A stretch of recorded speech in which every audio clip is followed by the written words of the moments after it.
Table Talk, brought to you by Westchester County Tourism. And Bella's Bake Shop in Mount Kisco. Today on Table Talk, John and Sabrina discuss Bella's Bake Shop. Welcome to the latest episode of Valley Tables Table Talk. I'm here with our Westchester Magazine editor, John Turiano. Welcome, John.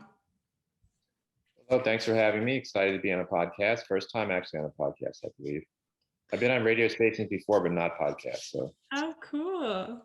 So today we're talking about Bella's Bake Shop in Mount Kisco. Right, yeah.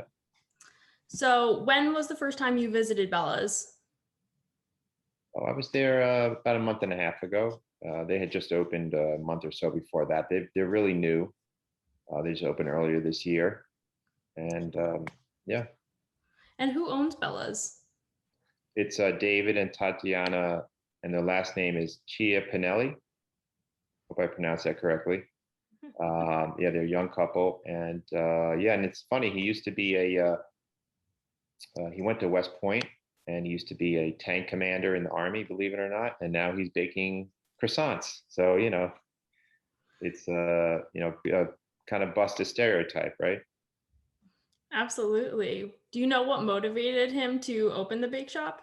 Sure. Yeah. He said that, he grew up in a household where one parent was of Italian heritage and one was of Armenian heritage.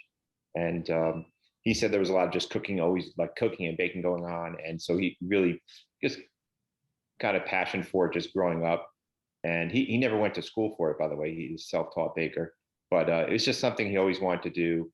And also after the Army stint, he worked in Manhattan for 12 years in finance, which can be a rough job, a lot of hours and what have you. So I think when he moved out to Westchester, he kind of changed his idea of what he wanted to do with the rest of his life. And also he said when he was in Manhattan, Manhattan of course has tons of good coffee shops and tons of bakeries. And when he moved out here, he found he didn't feel there was that many as he would have expected. So he's a little disappointed in the baking scene, especially because his point was that a lot of bakeries here, they kind of offer basically everything, every kind of sweet or savory treat. Like you go into the average bakery here, you can get pastries, cakes, pies, donuts, muffins, like every kind of category. So his point is like, well, are you really going to do all those different things really, really well? So his bakery kind of specializes in it's like his menu is much smaller than most bakeries, but what he does, he kind of has down or he's getting down, you know what I mean? So that's kind of his philosophy. And so that's kind of what that's what he wants to present. Mm-hmm. So talking about those specialties, what are some of the things he's focusing on?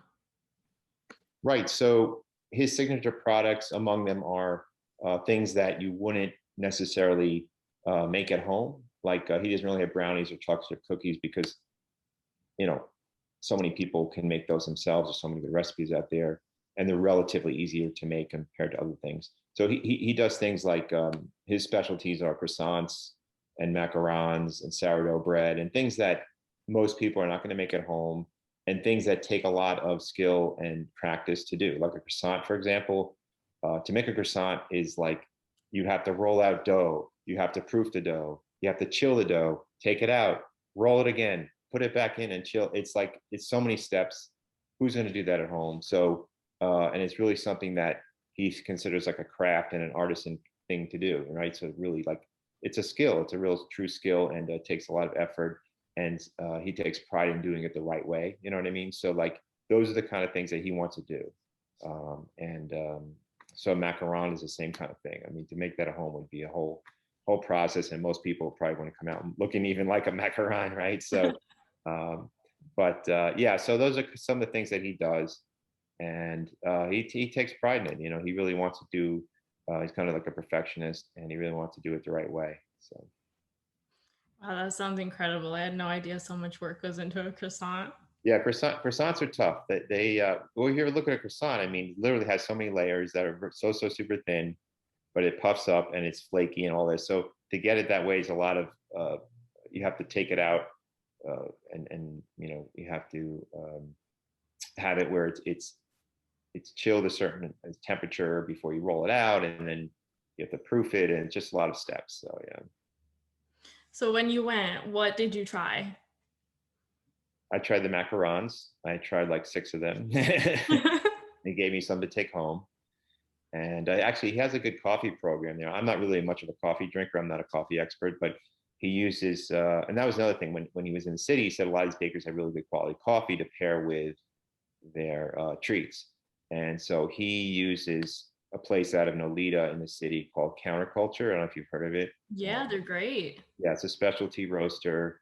And he also mentioned they're not really bitter, as like a lot of coffees tend to be kind of the European style, like Starbucks is more like a bitter style, and American coffees are not so much. So he doesn't really like the bitter style. He says Counterculture is more like has a sweeter side and a chocolatey and nutty kind of flavor to it.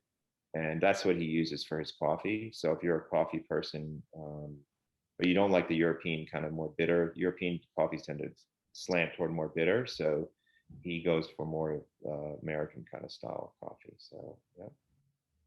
Very nice. So what were the macaroon flavors? Well, the one I tried was pistachio. That Which is sounds delicious. really good. And if you go on our website, the article I wrote about this bakery, there's a picture of the macarons and other pictures of other things too. But the macarons were the one standout that I had. I mean, I have to go back there. It's actually not far from my house, so I have to make a trip back there. It's in Mount Kisco. I don't live far from there, so I plan on going back and trying some other things as well. So there's great coffee, there's fantastic pastries, and you mentioned bread as well. Can you tell me a little bit more about the bread program at Bella's? Sure. So he actually bought an oven from French style oven to make his bread, and it's called how do I pronounce this correctly? A Pavilier, Pavailler, Pavilier oven from France. And he said the trick is it's a combination of like a steam deck and convection oven. Like some bakers would just have the convection part of it, but he said the key is that it's a steam deck, has a steam deck on it. So he says that's a big key to helping the bread come out just right and have a nice crust, but yet still be soft in the middle. And he doesn't use any commercial yeast for his breads, and they come out really beautiful. They really look artistic. They look like, you're going to walk along like a street in Italy or France and come across a baker or something, and they have their breads displayed. Like that's what it looks like, So that's he's a real deal if it looks like that. Oh, that sounds like a dream. So how do you feel that Bella's fits in with the Mount Kisco food scene? Oh, it's a good fit because there are bakeries in Mount Kisco, but they tend to be more all-encompassing bakeries. They don't specialize like he does, So, and also he has now one thing about his bakeries, it's off the street, so it's not like on South Mosier or like Main Street where you just walk in. It's kind of behind South Mosier where the parking lot is, and you have to enter it that way. And he says the disadvantage of that is that, of course, he's not going to get as much, visible traffic from cars and from people. But the advantage is he's able to afford a bigger space that way. So he actually has seating in there, decent amount of seating, but also his kitchen is pretty big. So he's able to do wholesale and more catering stuff. And if he had rented a space on the street, it would have been much smaller because that's what he would be able to afford, right? It's much more expensive, off the street as opposed to behind, off the parking lot. And so he wouldn't have been able to do wholesale because his kitchen would have been tiny. So that's the advantage of being where he is. And he does have seating in there as well. Like next, as you walk in there, we order, and he has a couch and some seatings. But then even outside the door, there's a space for more seats. I think he has like about 15 or 20 seats there. So. Okay, that sounds perfect. So if you were going to recommend Bella's to somebody, what is the must-try order you would go for? Well, I didn't try enough things there to say really to give a smart answer to that. But what I did try was very good, which was the croissant and the macarons. So I would definitely, you can't go wrong with those two. But if you go in there are also these delicious looking donuts he has were on the counter, and they were kind of like, they were really not. I don't know if you'd be able to finish one. They were pretty like high. They were like this. Like Okay. most donuts are maybe this high. These were like going up like that. And those look really good. I wanted to try one of those. They were like vanilla frosted. Like they look like kind of like crawlers, but like taller. And then they had icing on top, like white icing. Okay. I'd probably get one of those, but yeah, I'd probably get one of most everything because I like a lot of sweets. So, Me too. I need to go now. Yeah. Well, thank you so much, John, for guesting on this episode of Table Talk. And I can't wait to hear which Westchester destinations you explore next. Yeah, I have an ice cream shop in White Plains that I'm going to do in a few weeks or so that's opening up, and some other fun places. So I'll be back. That sounds perfect. Thank you. All right. Bye-bye.